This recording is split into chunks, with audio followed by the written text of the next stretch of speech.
Welcome back to the arcade. Well, as you can see before me, I have a monitor tube sitting on the table. All I wanted to do was fix this monitor, which came out of my Donkey Kong Jr. cocktail, so I could use it to test a Nintendo board. And I got this game about, I thought it was 15 years ago, but I looked it up and it's been more like 20 years. So I bought this Donkey Kong Jr. cocktail about 20 years ago, and it had been converted to an 8-ball action. So it still had the original Donkey Kong Jr. board, which was converted in it, and the game was working fine. But 8-ball action, I wouldn't exactly say it's people are beating down doors to get this game. So anyway, what I did was I got in contact with a guy down in North Carolina. His name is Dave, and he had a business down there. He still does, as far as I know, but I hadn't talked to him in years. But anyway, at that time, he was doing the double Donkey Kong kits. So I contacted him. He agreed to turn my 8-ball action back into a double Donkey Kong, or turn it into a double Donkey Kong. So he did. I got it back. I put it in. The game worked great. And it was in my game room for about 5 years, I guess, until, well, I had to do some repairs in the game room here. So I moved a lot of my games out to the garage. I even rented a container box to put some of them in. And anyway, long story short, it's been a good 15 years now. The game has been out of my garage in storage, kind of back in the back, covered up with a bunch of stuff. So this past summer I dug it out, and the last time when I put it out there, it was working. So I plugged it up, turned it on. The game booted up, but the monitor had what I thought was vertical collapse. Now, there's such thing as vertical collapse and horizontal collapse. I know it's easy to get them mixed up. It confuses me sometimes, especially when a monitor is a horizontal game or a vertical game. It gets kind of confusing sometimes. But anyway, I originally thought it was vertical collapse, but did a little research and come to find out it was horizontal collapse. It just had a little thin, about a 1/4 inch line across the tube where you could see color, and when the game was playing, you could see movement within that little 1/4 inch line that went across the screen. So I went ahead and pulled the monitor out, brought it in here. I was thinking cold solder joint. It's been out in that garage year after year, hot in the summer, cold in the winter. I figured it just had some normal cold solder joints. So I had no intention of pulling this monitor down, but one thing led to another. I checked the boards over. I made some checks, and I couldn't find any reason for it not to be working. And the only thing that I hadn't checked was the yoke. Now, I did some research and I found out that this monitor, well, first off, if you look in the Donkey Kong Jr. manual for the cocktail, it says that the monitor in there is an 18-Z2AB. So that's what I thought, or I assumed was in it. So I'd already ordered a cap kit, and I was going to do a cap kit eventually, but first I just wanted to get it working so I could check this board out. Well, anyway, I started pulling it down the other day, and so I found out that after I put it on the bench here and got looking, that it is indeed a Sharp XM-1801N. So this is the monitor that is primarily found in Nintendo red tints.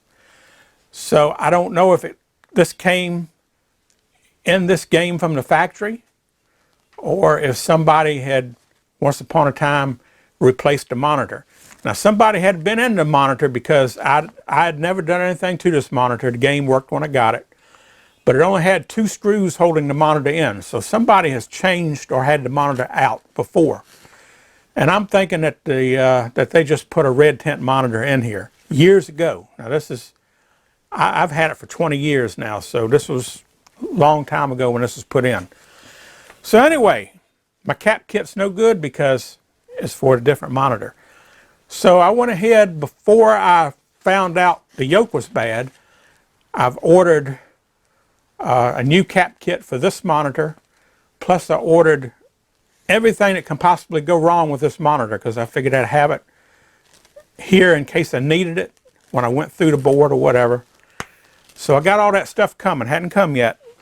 But then when I got checking, I found out that I got to check the yoke, because I couldn't find anything else wrong. Everything else checked out. And if you've ever worked on one of these, I figured this connector would be a bear to get out, and it's kind of sandwiched behind the high voltage transformer, and it's kind of hard to get your hand in there to pull it. I don't like pulling on wires.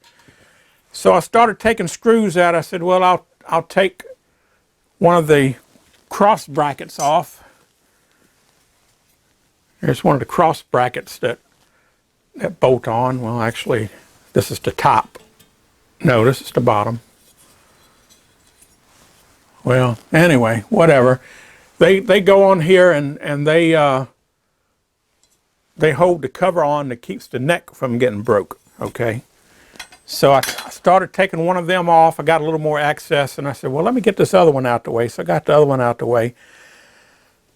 So then I went ahead and I was able to get my hand in through there and pull this loose, so I could check the resistance on the windings. Now the yoke has 2 windings, a vertical and a horizontal. Now on this particular monitor, the let me see.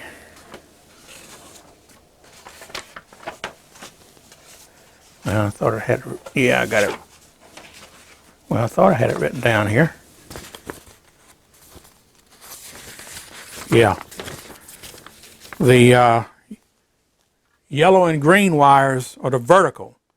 And if you measure that, it should be 14 ohms. That's what I found out through my research. I was getting directly on the wires here because I couldn't get to them at the time. I could have just took measurements off of here, but they had heat shrink on 2 of them, and it was still kind of hard to get with, you know, the cover and everything on. So anyway, and the neck board. So I went to check the red and blue wires, which is the horizontal, and that's where I have my problem. And checking it with a regular ohm meter, I was reading 6.6 meg ohms. But if I checked it with a continuity checker, you know, it's on a different range, like, and the horizontal was reading open. So if you check it continuity wise, it's reading open.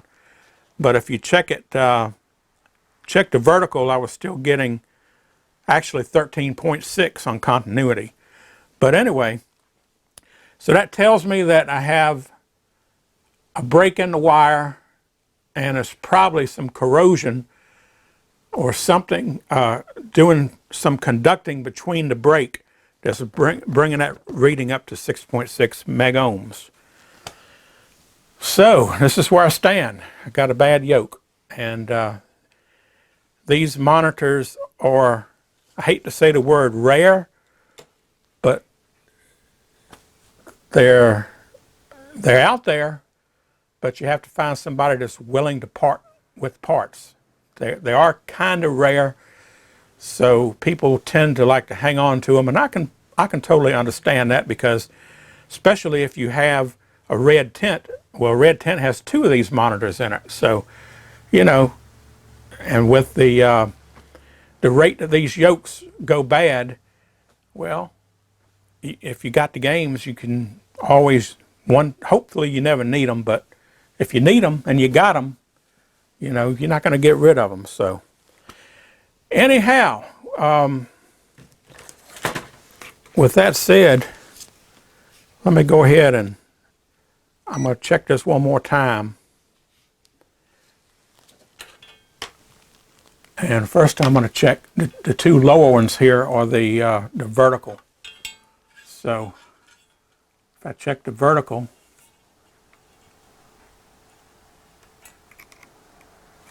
wait a minute. Make sure I got it on the right thing here.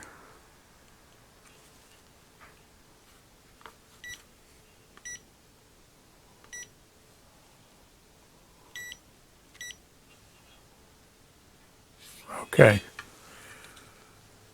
Check the vertical. Getting 14.2 ohms. So that's right. Now if I go up here and I check the horizontal,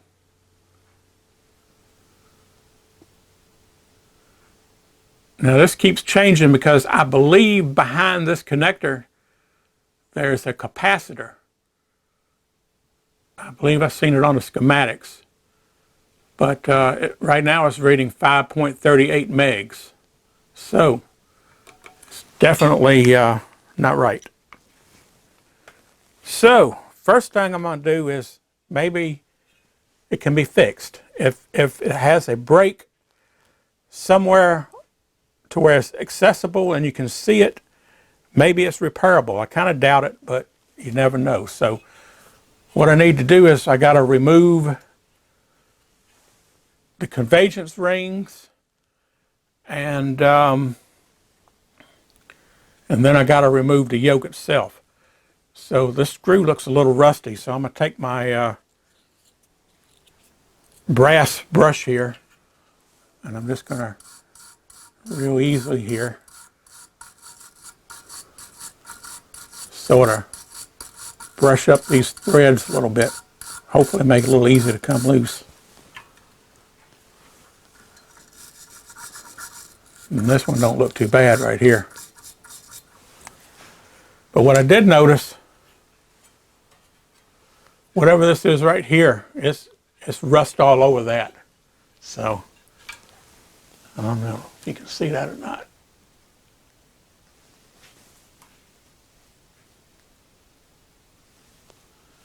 But yeah, this right here is right crusty. Rust is just whatever that is.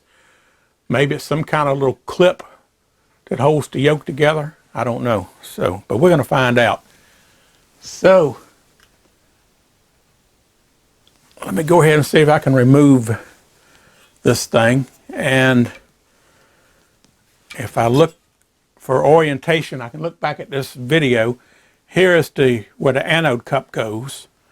So the wires come off from the side from the anode cup, and let's see, this is the bottom of the monitor where the board sits, so that the pins for the yoke are facing the board. Okay, now I got that out of the way because I didn't bring my digital camera out here to take pictures, so I got video so I can look at it. All right. First, convergent rings, and that's a Phillips screwdriver. So let's see if this will come loose.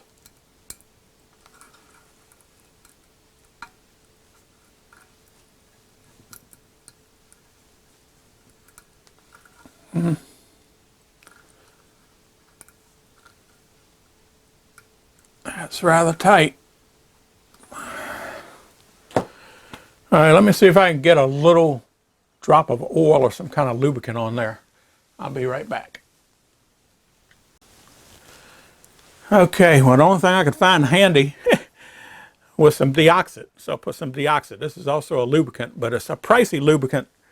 but only used a little squirt. So let's see if that helps it out here. If not, I'm going to have to go dig up some 3-in-1. Oh yeah. It's still stiff, but that helped it real good. Okay. Okay, convergent rings are off. Hopefully we can get them back if I get another yoke. I'm probably going to have to do a whole alignment thing anyway, but you never know. All right, let's try this one. Oh yeah, this one was fairly clean, so that's looking pretty good. All right, let's see if that's enough to get it loose here.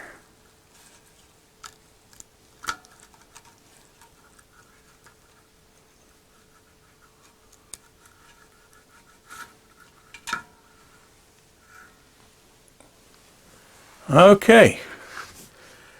Any bets of what this is going to look like?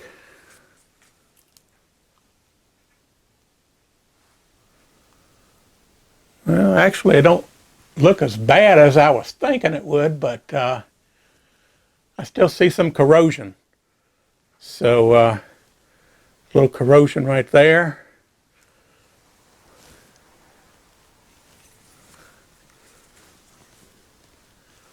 Little corrosion right in here. But actually don't look too bad. So anyway, I'm going to look this over real good and see if I can find any breaks anywhere in the windings. And if I find anything, I'll be right back. Okay, well, close examination of the yoke. I can't find any breaks in the wire, any place that I can see, but it's hard to see. They go from the terminals back up under and through this housing. Now the housing comes apart, it's split, and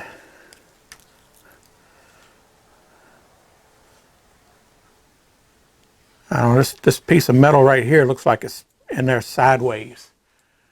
The rusty piece of metal, it's got slots here where it goes in. I don't know if that's I don't know what that's for.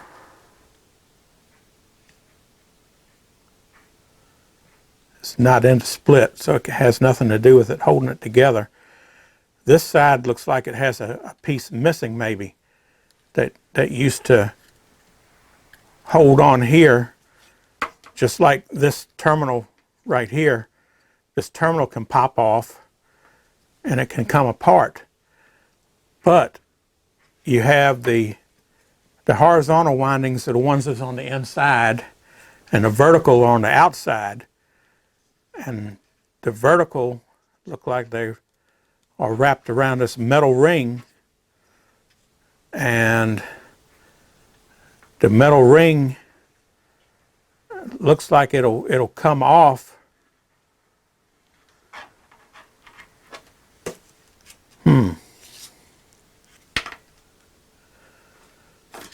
It looks like it comes apart too in the middle the other way. So evidently one side of the vertical is on one side and the other is on the other side. But somehow all this is glued together with epoxy. And the epoxy goes down into the coil itself. And it's like almost potted all the way around. So I don't see any way of really getting this apart without destroying the whole thing. So it doesn't look promising. I was hoping that maybe I'd find a corroded spot or a break somewhere in the windings here, but it's a couple little corrosion spots, but it all looks solid here. I don't see any breaks. I don't see any discoloration of the copper windings, so it's not like it got hot.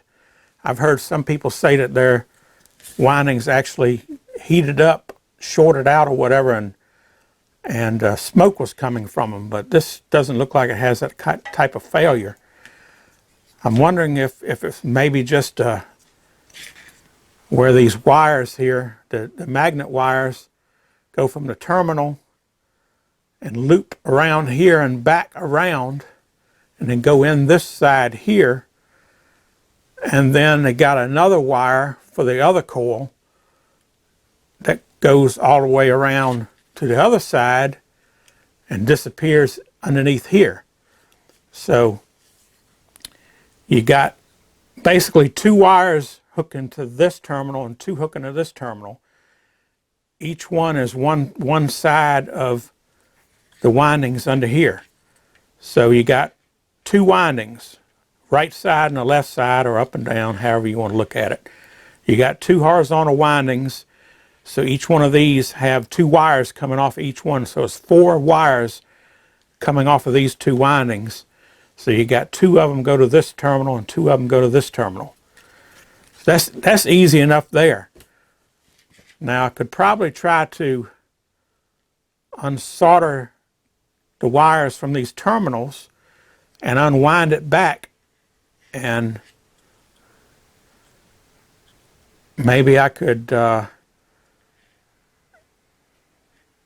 cut a little hole in this material. I don't think it would matter, this is just plastic. Or drill or bore a little hole so I can get in there and see exactly where those wires are going. And maybe it's a break. I seen somebody that had one they took apart somehow, and it looked like they had a break right under here where the wire goes in. But I don't think they were still able to fix it, so I don't know. I think my best bet is to just hope that somebody has a tube that's no good and just has a spare one that they're not going to need, and hopefully they'll, you know, sell me one. So there's got to be somebody out there that's got one. So before I do anything to this, I'm going to go that route. I'm going to put out some feelers and see if I can obtain one. If I get to the point where I can't find one, then I might tear into this and see what I can figure out. So I know I read a post where Arcade Jason, he rewinds vector monitor yokes. So maybe there's an easy way of getting these apart. Maybe I'll go look at some videos and see if there's any videos out there that might explain the easy way of taking these apart. So, you know, as old as they are, maybe the glue will come loose from the housing and just stay on the windings here. It's possible. So anyway, do a little more research and see what comes up.